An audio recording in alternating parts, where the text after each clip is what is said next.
Niseme nini? Niseme nini jamani? Jamani, kwa nini uhangaike, usumbuke? Kwa nini ujione wewe ni mnyonge na wakati wewe sio mnyonge? Njoo sasa Jumamosi hii, Jumapili hii, ndani ya ukumbi wa Safina Radio.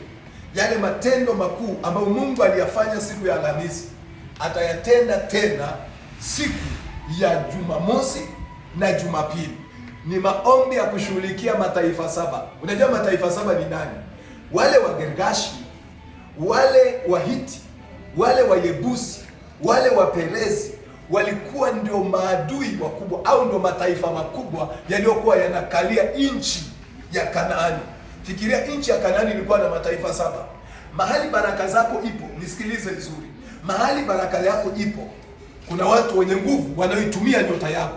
Siku ya kesho ya Jumamosi tunaenda kung'oa, tunaenda kubomoa kila taifa ambalo limekalia baraka zako, na huyo anayemiliki nyota yako tunaenda kung'oa kabisa kabisa.